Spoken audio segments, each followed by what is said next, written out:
Siapa? Pak Edo Prasetya.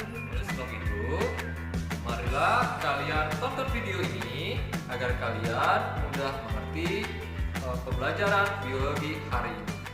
Baiklah, kita akan melanjutkan materi selanjutnya, yaitu tentang persendian. Sebelum kita melanjutkan materi, Bapak ingin bertanya sama kalian, mengapa kita dapat melakukan berbagai macam gerakan? Padahal, tulang sebagai penyusun sistem gerak manusia itu kan sangat keras, serta tidak dapat dibengkokkan. Ternyata tulang-tulang tersebut saling berhubungan, di mana hubungan antar tulang itu sendiri disebut dengan artikulasi, dan hubungan antar tulang yang memungkinkan pergerakan disebut dengan persendian. Jadi sendi adalah tempat bertemunya dua tulang atau lebih, sehingga hubungan antara tulang-tulang tubuh tersebut dapat digerakkan. Sendi itu sendiri dapat dikelompokkan berdasarkan banyaknya sedikit gerakan, yaitu 1. Synarthrosis, 2. Amfiarthrosis, yang ketiga diarthrosis. Untuk lebih jelasnya masing-masing ini kita akan lanjut ke slide selanjutnya.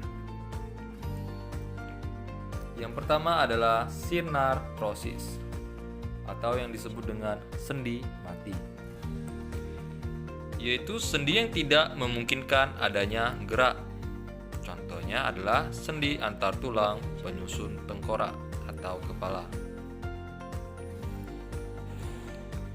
Yang kedua adalah sendi kaku atau yang disebut dengan amfiarthrosis, yaitu sendi yang pergerakannya sedikit.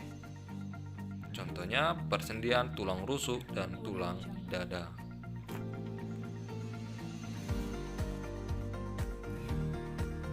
Yang ketiga adalah sendi gerak, yaitu diarthrosis. Sendi gerak, sendi yang pergerakannya bebas. Sendi ini dibedakan menjadi 6 ya, bukan 4, 6 macam sebagai berikut. Ada sendi peluru, sendi engsel, sendi pelana, sendi putar, sendi geser, dan terakhir adalah sendi gulung. Sendi gerak merupakan sendi yang tidak dihubungkan oleh jaringan ikat, sehingga tulang dapat digerakkan secara bebas. Struktur sendi gerak tersusun atas mangkok sendi, bonggol sendi, pembungkus sendi atau ligamen, dan cairan sendi atau cairan sinovial. Bonggol sendi sendiri masuk ke dalam mangkok sendi dan kemudian dibungkus dengan ligamen agar sendi mudah digerakkan. Di dalam sendi terdapat cairan sinovial yang berfungsi sebagai pelumas sendi. Untuk penjelasan lebih rincinya mengenai masing-masing sendi, yaitu ada 6 sendi, kita akan lanjut ke slide berikutnya.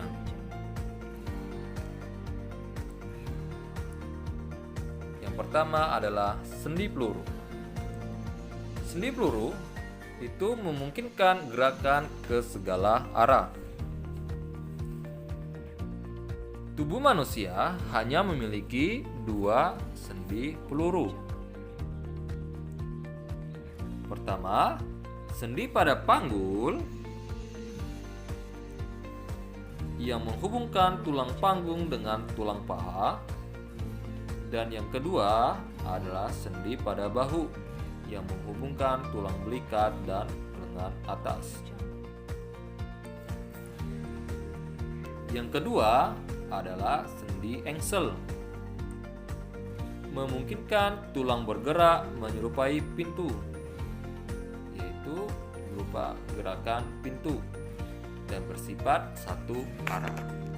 Sendi engsel terdapat pada sendi pada lutut yang menghubungkan 3 tulang, yaitu tulang paha, tulang kering, dan tulang lutut. Kita lanjut ke bagian sendi berikutnya. Bagian ketiga adalah sendi pelana. Sendi pelana itu mirip dengan pelana yang terdapat pada kuda ya, yang dapat memberikan gerakan 2 arah. Contoh dari sendi pelana itu sendiri adalah sendi penghubung tulang pergelangan tangan dan pangkal dari ibu jari. Kalian tekuk sedikit pangkal tulang ibu jari dari kalian, maka dapat bergerak secara 2 arah. Yang keempat adalah sendi putar. Memiliki karakteristik memungkinkan satu tulang dapat melakukan putaran terhadap tulang lain. Contohnya yaitu sendi di antara tulang hasta dan tulang pengumpil pada lengan. Oke, kita lanjut ke bagian sendi selanjutnya. Yang kelima yaitu sendi geser, adalah sendi yang memungkinkan gerakan antar tulang yang satu menggeser yang lain. Contoh yaitu sendi pada pergelangan tangan dan pada ruas-ruas tulang belakang. Yang keenam yaitu sendi gulung. Sendi gulung adalah sendi yang memungkinkan terjadinya gerak, yaitu gerak rotasi pada poros, namun gerakannya sangat terbatas. Contohnya pada hubungan ujung telapak tangan dengan ujung tulang jari tangan. Nah, bisa kalian lihat persendian itu letaknya di mana saja dalam tubuh. Contoh-contohnya sendi putar, ada sendi engsel, sendi pelana, sendi geser, sendi gulung, dan sendi peluru. Oke, demikianlah untuk materi persendian.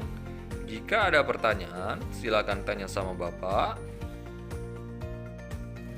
untuk materi persendian ini melalui WhatsApp group ataupun pertanyaan melalui pesan pribadi kepada Bapak. Oke.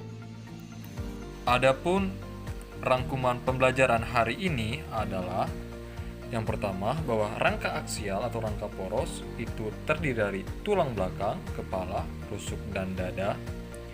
Yang kedua, rangka apendikular terdiri dari 126 tulang, yaitu gelang bahu, kaki depan atau lengan atas, tulang panggul, dan kaki belakang atau tulang kaki. Yang ketiga, sendi itu dapat dikelompokkan berdasarkan banyaknya sedikit gerakan, yaitu sinartrosis, sendi mati, amfiartrosis atau sendi kaku, dan diartrosis atau sendi gerak. Sendi gerak sendiri itu dibedakan menjadi 6, yaitu sendi peluru, sendi engsel, sendi pelana, sendi putar, sendi geser, dan sendi gulung. Demikianlah pembelajaran hari ini. Lebih dan kurang Bapak mohon maaf. Untuk di akhir pembelajaran nanti ada kuis berupa 10 soal pilihan ganda. Jadi kalian pelajari video ini dan bahan bacaan yang Bapak berikan. Sampai jumpa anak-anak kelas 8. Oke anak-anak, apakah kalian mengerti pembelajarannya? Kalau tidak mengerti atau kurang paham dan kurang jelas, silakan tanya sama Bapak. Nomor HP Bapak kan ada sama kalian, maka silakan tanya melalui nomor HP Bapak. Silakan jawab masing-masing.